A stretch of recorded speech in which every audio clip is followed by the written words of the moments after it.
make a history in Bengali cinema. তুমি বললে হাঁটিয়ে মজা পেয়েছি। না না না, আপনারা ওটাই দেখবেন। এইখানে জমিদারের চরিত্র দুটো এজ তুমি করেছো, এই যে মানে ক্যারেক্টারটাও নিশ্চয়ই টাফ ছিল, আর তুমি তো এগুলো খুব তোমার কাছে জলবাদ, যেহেতু তোমার এনএসডির ওই শিক্ষাটা রয়েছে। তো প্রত্যেকবারই যখন কোনো একটা নতুন চরিত্র করি নতুনভাবে ভাবতে হয়, কারণ যখনই আমি টেকেন ফর গ্র্যান্টেড নিয়ে নেবো তখনই ডেথ অফ অ্যান অ্যাক্টার হয়ে যাবে, মানে মৃত্যু হয়ে যাবে আমার একটা অভিনেতার মৃত্যু। তো সেটা আমি কখনোই চাই না। 25 বছর হয়ে গেল, সো প্রত্যেকবার একটা নতুন এক্সপিরিয়েন্স হয়, একটা কিক পাই, এবং সেই জন্যই অভিনয়টা করি। এবং এটা তো একটা নতুন এবং আলাদা ধরনের চরিত্র বলে আমি হ্যাঁ বলেছি, যদি চরিত্রটা লেন্থ খুব একটা বড় নয়, বাট এটা উইমেন এম্পাওয়ারমেন্টের ছবি। এবং আমার বিশ্বাস একটা দেশের উন্নতি বা একটা সমাজের উন্নতি তখনই হয় যখনই নারীদের উন্নতি হয়, এবং এই নারীদের স্বপ্ন পূরণের গল্প। এইখানেই আমাদের রাজ্যেই দেখা যাচ্ছে যে মহিলারা নিপীড়িত হচ্ছে, লাঞ্ছিত হচ্ছে, ফলে এই ছবিগুলোর মাধ্যমে কি কোথাও মনে হয় যে কোথাও সমাজটা গিয়ে বদলাবে? দেখো, সমাজ সিনেমা দেখে কতটা বদলাবে জানি না, তবে একটা কোয়েশ্চেন মার্ক তো তুলবেই সমাজে। এবং যখন কেউ ছবিটা কনসিভ করছেন বা কেউ ছবিটা প্রডিউস করছেন, তখন নিশ্চয়ই তার কোথাও না কোথাও এফেক্ট। তখন তো আর এই সমস্ত ব্যাপারগুলো হয়তো অন্য জায়গার অন্য প্রান্তে, দেশের অন্য প্রান্তে বা পৃথিবীর অন্য প্রান্তে হচ্ছিল। তো এখন তো গ্লোবালাইজেশন পিরিয়ড, শুধু রাজ্য ভাবলে চলবে না বা দেশ ভাবলে চলবে না, নারীদের সার্বিক উন্নতি হওয়া দরকার। এবং আমাদের দেশে তো আরও অনেক অনেক বেশি করে দরকার, যদিও হচ্ছে। তো আমি চাইবো কি, আমারও এক মেয়ে আছে এবং সে 8 থেকে 9-এ উঠবে। প্রত্যেকটা বাবার মতো আমিও ওয়ারিড কি যেমনভাবে একজন বাবা ভাবেন, তাই আমার মনে হয় কি আমরা এগোচ্ছি, আরও হয়তো অনেক ধাপ এগিয়ে যেতে পারবো যদি আমরা নারীদের উন্নতির ব্যাপারে আরও একটু বেশি করে নজর দিই, এবং যে প্রকল্পগুলো কেন্দ্র সরকার বা রাজ্য সরকার আছে সেগুলোর বাস্তবায়িত হওয়াটা খুব দরকার। এগুলো তো বাস্তবায়িত হয়ই না, দেখা যায় যে হ্যাঁ, প্রকল্প অনেকই আছে, সে বাস্তবায়িতটা হয় না, ওটাতে একটা গ্যাপ থেকে যাচ্ছে। সে গ্যাপটা আমার মনে হয় আর একটু মানে গ্যাপটা যত ছোট হবে, কম হবে, একদম তো বিলীন হয়ে যাবে না, ভ্যানিশ হয়ে যাবে না, বাট যত ছোট হবে ততটাই ভালো আমাদের দেশের জন্য। শরৎচন্দ্রের লেখা কত পুরনো একটা লেখা, বাট এখনও কতটা প্রাসঙ্গিক। দেবদাসও কিন্তু অনেক পুরনো লেখা, এবং তারপরেও কিন্তু ডেবডি হয়েছিল। দেবদাস আমাদের শাহরুখ খানও করেছিলেন। আর এটা হচ্ছে অ্যাডাপ্টেশন, ওটা 3 পাতার গল্প, ছোট্ট একটা গল্পটাকে 2 ঘন্টাটা গল্প করা হয়েছে, অনেক চরিত্র নতুনভাবে ঢুকেছে। তো এটা নারীদের স্বপ্ন পূরণের গল্প। আমি যখন বচ্চন সাহেবের সঙ্গে করছি, অজয় দেবগনের সঙ্গে করছি, আমির খানের সঙ্গে করছি, আবার সূর্যার সঙ্গে রক্তচরিত্র 2তেও করেছি কিছুটা পোর্শন। অ্যাজ ইউজুয়াল আমার কাছে সামনের যে অভিনেতা, উনি আমার জন্য একটা চরিত্র, মানে অন অ্যাকশন হওয়ার পর উনি তো স্টার বটেই। তো আমি যখন কোনো অভিনয় করি তখন আমি সেই সিচুয়েশনটা প্লে করার চেষ্টা করি। আমি তখন সুব্রত দত্ত থাকি না, ডেফিনেটলি ট্রান্সফরমেশন তো পুরোটাই হয় না, কিন্তু চরিত্রটা প্লে করার চেষ্টা করি, এবং সামনের যিনি আছেন ওনাকে একটা চরিত্র হিসেবেই ভাবি। তুমি যেহেতু দুটো জায়গায় কাজ করেছো বলে প্রশ্নটা করছি, সম্প্রতি অনুরাগ কাশ্যপ একটা কমেন্ট করেছিল যে বলিউডেরও খারাপ হয়েছে, বাট বাংলার খারাপটা খুবই মানে চোখে পড়ার মতো, ডাউনফলটা। তুমি এটা কীভাবে দেখো? আমি ওনার এই কথাকে একদম সমর্থন করি না, কারণ উনি সমসাময়িক বাংলা ছবি খুব কম দেখেছেন এবং নিজেও একটা খুব খারাপ সময়ের মধ্যে দিয়ে যাচ্ছেন, যেটা উনি অনেক ইন্টারভিউতে বলেছেন। তো হয়তো ওই সময় ওনার মানসিক স্থিতি খুব একটা ভালো ছিল না, বা প্রশ্নটা অন্যভাবে ওনার কাছে এসেছিল সেই জন্য। এবং অনুরাগ কাশ্যপ তো রিসেন্টলি পোস্টও করে যে পার আওয়ার আমি চার্জ করব। তো আমি জানি না সেটা আধ ঘন্টার জন্য চার্জ করব, তো আমি এটাতে একদম বিশ্বাস করি। 15 মিনিট, 10 মিনিট, 5 মিনিট, 15 মিনিট, 7 ঘন্টা। হ্যাঁ, তো সেটা হয়তো উনি অন্য একটা পার্টিকুলার কোনো মানসিক পরিস্থিতির মধ্যে দিয়ে যাচ্ছেন, বা উনি সমসাময়িক বাংলা ছবির সম্বন্ধে অতটা অবগত নন, সেটা একটা কারণ হতে পারে। ছবি অভাগীর স্বর্গ অবলম্বনে ও অভাগী ছবি, এবং ছবিটা অন্যভাবে অ্যাডাপ্ট করার চেষ্টা করা হয়েছে। ডাইলেক্টটা খুব ইন্টারেস্টিং, গানগুলো ভালো চলছে। সো প্লিজ আপনারা গিয়ে ছবিটা অবশ্যই হলে গিয়ে দেখুন। দিদি, তোমাকে তো শক্তির উপরে দেখেছিলাম, এইখানে যে ক্যারেক্টারটা কমপ্লিটলি একটা আলাদা ক্যারেক্টার, মানে একটু গ্রামের ঘেঁষা। এই ক্যারেক্টারটা একেবারেই গ্রাম্য ক্যারেক্টার, এবং গল্পটা তো শরৎচন্দ্র চট্টোপাধ্যায়ের উপন্যাস থেকে নেওয়া হয়েছে, অবলম্বনে এটা তৈরি। এই আমার যে চরিত্রটা, মানে এই গ্রামের সবাই অসতী, অভাগী বাদ দিয়ে। তো আমার চরিত্রটা হচ্ছে এই গ্রামের যারা বাকি মহিলারা, দাপুটে চরিত্র, এবং বাকি মহিলারা, এবং আমি হচ্ছে অভাগীকে প্রোটেক্ট করে রাখি, মানে সব পুরুষ মানুষদের নজর ওর ওপরে, কিন্তু ও সতী, একমাত্র গ্রামে একটাই সতী, তাকে প্রোটেক্ট আমরা করি। আমরা নিজেরা অসতী, নিজেরা সব কিছু করি, কিন্তু ওকে প্রোটেক্ট করে রাখি। এটা একটা ব্যাপার চরিত্রটার। আর একটা জিনিস করতে আমার ভীষণ ভালো লেগেছে এই চরিত্রটা করতে গিয়ে, এক তো কোনো মেকআপ হয়নি, আমাদের মুখের প্রত্যেকটা দাগ দেখা গেছে। ইভেন যেহেতু গ্রামের ওই লুকটা দরকার বলে প্রচণ্ডভাবে কোনো একদম ন্যাচারাল যেটা হয় সেটাই, চুলে একটা চিরুনি পড়েনি। তার থেকেও বড় কথা যে ভাষাটা আমরা ব্যবহার করেছি, আমি ওটা বলতে যাচ্ছি, ভাষাটা মানে রপ্ত করতে হয়েছে, কথা বলার যে একটা প্রোনাউন্সিয়েশন রপ্ত করতে হয়েছে। এবং আমরা ওয়ার্কশপ করেছি, কাজটা করেছি এতদিন ধরে, কাজটা কমপ্লিট হওয়ার পরেও বেশ কয়েক মাস আমরা ওই ভাষাতেই কথা বলেছি, মানে আমাদের ওটা বসে গেছিলো ভেতরে। এবং একটু বুঝতে পারবে আমার ভয়েসটাও চেঞ্জ আছে, এটাতে ভয়েসটা আমাকে একটু এজেড করতে হয়েছে, একটু রাফ করতে হয়েছে। তবে ক্যারেক্টারটা করতে আমার খুব ভালো লেগেছে, আর আমি চ্যালেঞ্জিং ক্যারেক্টার করতে ভালোবাসি, করতে চাই। মানে আমার ইচ্ছে যে যত কঠিন ক্যারেক্টার হবে, যেটা মনে হবে আমি পারি না, আমি সেটাই করতে চাই। এটা আমার একটা ইচ্ছে, আমার ভালোবাসা এটাই, স্বপ্ন এটাই। শরৎচন্দ্রের লেখা সেই কত বছর আগে এখনও মানে টু মাচ রেলিভেন্ট। তো এরকম একটা ছবি, গ্রামের ছবি, অ্যাকচুয়ালি গল্পটা তো মানে নারী কেন্দ্রিক, এবং মেয়েদের ওপরে যেভাবে মেয়েদেরকে যেভাবে ইউজ করা হয়, মেয়েদেরকে যেভাবে মানে বিপদে ফেলা হয় বা খারাপ দিকে টানা হয়, তাকে রক্ষা, মানে এটা একটা পুরো নারী কেন্দ্রিক গল্প। তো এখন গল্পগুলো ম্যাক্সিমামই থ্রিলার বেস হয়, সাসপেন্স ওরিয়েন্টেড হয়। তো অনেক দিন পর একটা এইরকম একটা গল্প আসছে যেখানে মাটির গন্ধ আছে। তো আমি এই ছবিটা নিয়ে ভীষণ আশাবাদী। তো এই যে নারী কেন্দ্রিক ছবির কথা তুমি বলছো, এগুলো সব মানে এই যে ছবিগুলো আসছে, তোমার কি মনে হয় যে নারী সচেতনতাটা কোথাও গিয়ে বাড়বে? হ্যাঁ, একটু তো বাড়বে। এবং এটাই দেখো, আমাদের শিল্পীরা এটাই করতে পারি, এইভাবেই আমরা চেষ্টা করতে পারি। মানুষ কতটা গ্রহণ করবে বা না করবে সেটা মানুষের ওপরে। এই যে আমরা হোলি আসে, আমরা প্রত্যেক বাড়ি প্রচার করি কুকুরদের গায়ে রং দেবেন না, সেই তো হয়। আমরা তো চেষ্টা করি যাতে এটা না করে, কিন্তু এটা কতটা মানুষ মানবে না সেটা মানুষের ওপর ডিপেন্ড করে। সুতরাং এটাও একটা প্রচেষ্টা আমাদের শিল্পীদের। এবার মানুষ কতটা গ্রহণ করবে সেটা মানুষের ওপরে। তবে অবশ্যই মানুষ এখন সজাগ হচ্ছে, সচেতন হচ্ছেন, তো ডেফিনেটলি আশা রাখি গ্রহণ করবে। আর এইখানে অনেকগুলো অভিনেতা অভিনেত্রী রয়েছে, মিথিলা রয়েছে। মিথিলাকে তুমি বলে যে প্রোটেক্টের যে ব্যাপারটা ছিল, প্রথম কথা হচ্ছে যে টিমটার সাথে কাজ করেছি তাদের সাথে কিছু আমার অপূর্ব পরিচিত ডিরেক্টর নিয়ে, এবং কিছু আমার কাজ করতে গিয়ে পরিচিত। এবং মিথিলার সঙ্গে আমার প্রথম কাজ, এটা অসম্ভব ভালো অভিজ্ঞতা, মানে এটা বলে বোঝাতে পারবো না। মানে যেহেতু আমরা অনেকটা গ্রামে গঞ্জে কাজ করেছি, এমন জায়গাতেও কাজ করেছি যেখানে প্রপারলি আমরা মানে ওয়াশরুমে যাব বা এরকম কিছু ব্যবস্থা ছিল না। এতটাই ডিপ জায়গায় আমরা কাজ করেছি, রিমোট এরিয়ায়। কিন্তু কাজটা কোনো কষ্ট মনে হয়নি, যেহেতু টিমটা এত বন্ধুর মতন, এত হোমলি অ্যাটমসফিয়ারে কাজ করেছি। এবং মিথিলার ব্যবহার, সত্যি বলবো, আমরা একসাথে কাজ করেছি, কখনো মনে হয়নি যে ওর মানে একটা হয় না ট্যান্ট্রাম, যেটা ওর মধ্যে 1% দেখতে পাই। দুই বাংলা অসুবিধা হয়নি মানে কানেক্ট করতে? উনি তো ওই বাংলায় থাকে। বিন্দু মাত্র নয়, বরঞ্চ মিথিলার জন্য এই ভাষাটা অনেক বেশি ইজি, কারণ ও তো ওপার বাংলার। এবং কোনো রকমভাবে ভাষাটা বললাম না, আমরা রপ্ত করে নিয়েছিলাম, আমাদের মধ্যে বসে গেছিলো ওই ভাষা। এবং ওই চলন আমরা ওই যে দাওয়াগুলো, ওই যে উঁচু উঁচু মাটির দাওয়া, সেখানে আমাদের যে উঠতে হবে, এমনভাবে উঠতে হবে যেন মনে না হয় যে আমরা প্রথম উঠছি, মনে হবে আমরা সারা জীবন ওইভাবে উঠেছি ওই দাওয়াতে। মানে এক একটা স্টেপ, ধরো 3টে সিঁড়ি মিলিয়ে একটা স্টেপ, সেইটা আমাদের ফটাফট উঠতে হবে।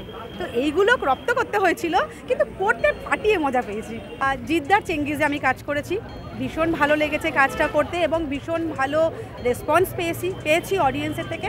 জিদ্দার বুমেরাং আসছে, কোনো অবধি জিদ্দা এই কমার্শিয়াল মুভির ধারাটাকে বাঁচিয়ে রেখেছে, জিদ্দা কমার্শিয়াল এটাকে।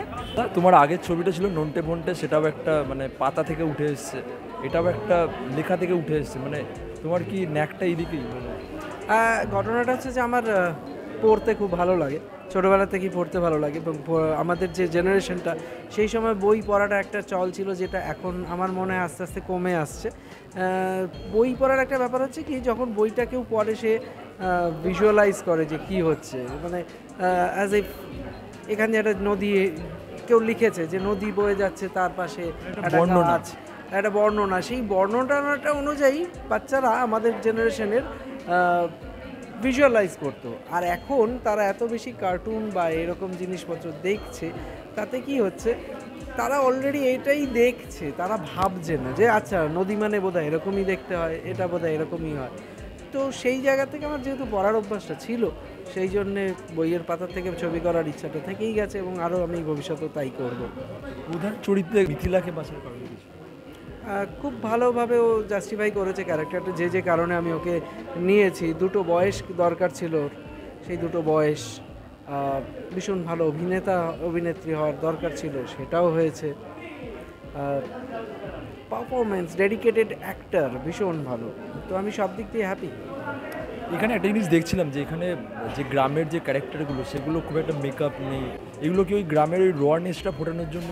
এটা হচ্ছে যে একটা যখন ছবি হবে, তো যেই ছবিটাতে যে জাস্টিফাই করতে হবে সবটাই খুব প্র্যাকটিক্যাল, খুব রিয়েলিস্টিক লুকটা আসার দরকার। সেই রিয়েলিস্টিক লুকটা যদি না আসে, এবার সেখানে যদি কোনো ছবিতে, এটা শুধু আমি এই ছবি বলছি না, যে কোনো ছবিতে রিয়েলিস্টিক হওয়া দরকার। যদি সেই ক্যারেক্টার ডিমান্ড করে যে এটা ভীষণ লাউড মেকআপ দরকার বা এরকম কিছু, তো সেখানে থাকবে। এখানে যেখানে মনে হয়েছে যে এখানে মেকআপটার প্রেজেন্সটা তো দরকার নেই, তাই মেকআপ করাইনি।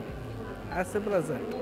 দিদি, এতকাল তোমাকে আর্যের ভূমিকা দেখা গেছে, তুমি অন্য কারো সাক্ষাৎকার নিয়েছো, এবার সাক্ষাৎকার দিচ্ছ, মানে দুটো একটু টাফ, বিষয়টাও টাফ, মানে আর্যে মানে ধরো একটা কথা বলার, একটা অভিনয় করো, তো কীভাবে করলে বিষয়টা? হ্যাঁ, মানে দেখো, আগেও আমি ডাবিং করেছি ফর ফিউ ক্যারেক্টার্স আর কি। তো আমি তখন রিয়েলাইজ করেছি যে ওই গলার অভিনয়টাও কিন্তু একটা খুব important part for any actor. আমার মনে আছে কৌশিক গাঙ্গুলি আমাকে একবার বলেছিল যে বাহ, তুই অভিনয়টা বেশ ভালোই করতে পারবি বলে মনে হয়, কারণ জ্যেষ্ঠ পুত্রতেও আমার একটা ক্যারেক্টার ছিল। সেখান থেকে মনে হলো যে I think any art form মানে সবকটাই কিন্তু একেবারে মিলেমিশে একাকার। সো আর আমার নানান ধরনের, মানে আমার অ্যাক্টিংও এক্সপ্লোর করতে অনেক দিনের ইচ্ছা ছিল। সো সেই কারণে একটা জিনিস জিজ্ঞাসা করছি, মজার প্রশ্ন, সব আর্যেরা তো দেখছি অভিনয় করতে চলে এসেছে, তো আর্যেরা কী করবে? না, সব আর্যে মোটে অভিনয় করতে আসে না। আমি এখনও আর্যেই করছি, সায়ন করছে। সায়নের অনেক দিনের ইচ্ছা ছিল, তবে সায়নের মানে রেডিওতে এত বেশি ডিমান্ড ছিল যে, আর বাইরে এত বেশি কাজ পাচ্ছিল অভিনয়, তো দুটো ব্যালেন্স করাটা সম্ভব হচ্ছিল না। আমরা ছোট রোল পাচ্ছিলাম, ও একা অনেক বড় লিড ক্যারেক্টার পাচ্ছে, ও রেডিওতে কী করে সময় দেবে। বাট না, আই থিঙ্ক ও যখন রেডিও করতো তখনও খুব সিনসিয়ারিটির সাথে করতো, and he was super hit, very popular. আর এখনও খুব সিনসিয়ার অভিনেতা একজন, ও খুব ভালো কাজ করবে। আর বড় ক্যারেক্টার পেলে রেডিওতে কী করে সময় দেবে, তাই ও নিজের মতো করে কাজ করছে। I think that's the best. এবার ধরো যারা আর্যে ছিল, ধরো আমি সায়ানি তো আর কোনোদিন চরিত্র হয়ে যায়নি। ব্যাপারটা হচ্ছে হয়তো তখন এতগুলো সুযোগ ছিল না, এখন সুযোগগুলো অনেক, তখন তো ওটিটি প্ল্যাটফর্ম ছিল না, এখন অনেক কটা কাজ হচ্ছে। আর আমরা অ্যাজ আর্টিস্ট বলো, পারফর্মার্স বলো, আমরা নানান ধরনের কাজ করতে পছন্দ করি। আমি যেরকম আই লাভ মাই স্টেজ, আমি অ্যাঙ্কারিং করি প্রচুর, আমি ভয়েস ওভারের কাজ করি, আমি ছবির মানে থাকবে তোমার অ্যাঙ্কারিং আপাতত যতক্ষণ না দাঁড়িয়ে দিচ্ছি বা যতক্ষণ না মনে হচ্ছে, রিয়েলাইজেশন হচ্ছে যে না, এবার রেডিও হয়তো নয়, এখনও হচ্ছে না। সো আপাতত আছি। আপনি 10 বছর ধরে ছবি প্রডিউস করছেন, বাট এখন এরকম একটা ছবি প্রডিউস করা তো বেশ রিস্কি একটা কাজ, মানে বক্স অফিসের যে ব্যাপারটা। এখন আপনি প্রডিউস বলে আপনাকে ওই ধরনের প্রশ্নই করছি, তো কীভাবে এই রিস্কটা নেবেন? আমার একটা রিস্কি মনে হচ্ছে না। শরৎচন্দ্র এমন একজন সাহিত্যিক যার গল্প নিয়ে শুধু ভারতবর্ষে নয়, সারা পৃথিবীতে সবচেয়ে বেশি ছবি হয়েছে। Not Rabindranath, not Bankimchandra. সেই শরৎচন্দ্র কথাশিল্পী, আমাদের মানুষের মনের কথা বলে। তার একটা বিখ্যাত উপন্যাস অভাগীর স্বর্গ, 30 কোটি বাঙালি বড় ফেমে দেখেনে। বিগ কোশ্চেন, 30 কোটি বাঙালি, আবার রিপিট করছি, বড় ফেমে দেখেনে অভাগীর স্বর্গ। নতুন জেনারেশন জানেই না হোয়াট ইজ অভাগীর স্বর্গ। তো আমি, it is my privilege and honour যে আমি একটা এরকম অভাগীর স্বর্গকে সারা ওয়ার্ল্ড ফেমে আনতে পেরেছি, যে লোকটার দেবদাস 10 বার হয়েছিল। মানে এই যে 30 কোটির বাঙালি বলছেন, সব মানে সব সারা পৃথিবী জুড়ে, বাট তাদের কাছে পৌঁছানোও তো একটা ব্যাপার রয়েছে, মানে সেরকম আমাদের এখন লং টার্ম হল নেই নয়।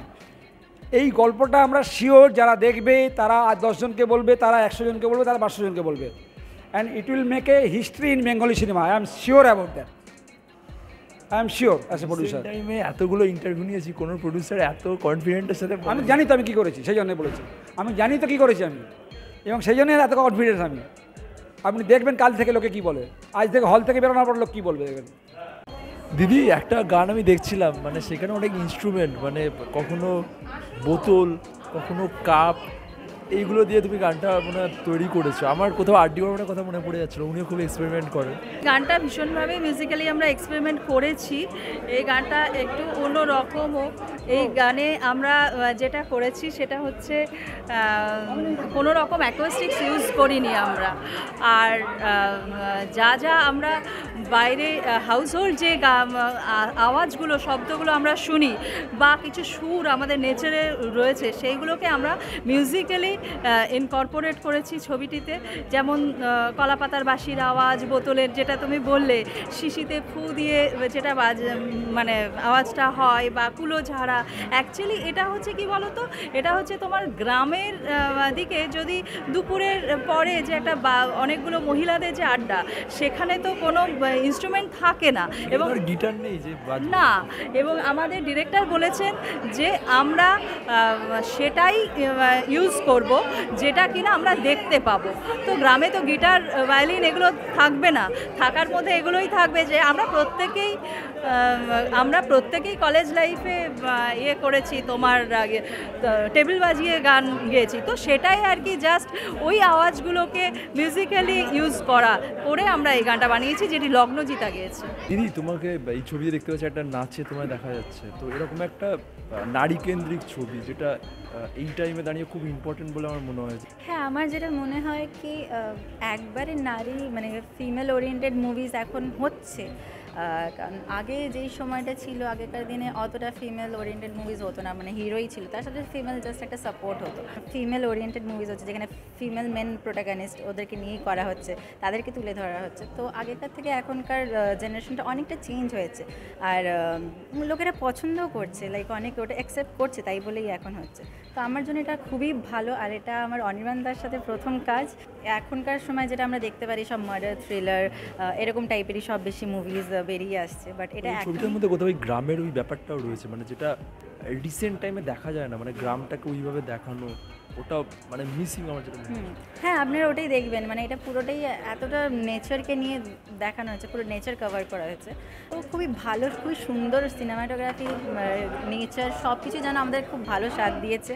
আর ডিওপি আমাদের মলয়দা, অনির্বাণদা, আর প্রডিউসার হ্যাটস অফ, মানে এরকম প্রডিউসার না থাকলে আমার মনে হয় না এরকম মুভি কেউ করতে। প্রডিউসারের সাথে কথা বলে যা বুঝলাম, প্রডিউসার খুবই কনফিডেন্ট, মানে প্রডিউসার তো খুবই কনফিডেন্ট, বিকজ ও বিশ্বাস করে নিজের টিমকে এত। নিজে তো প্রডিউসার মানুষ, নিজের ডাক্তার, আপনারা হয়তো জানেন।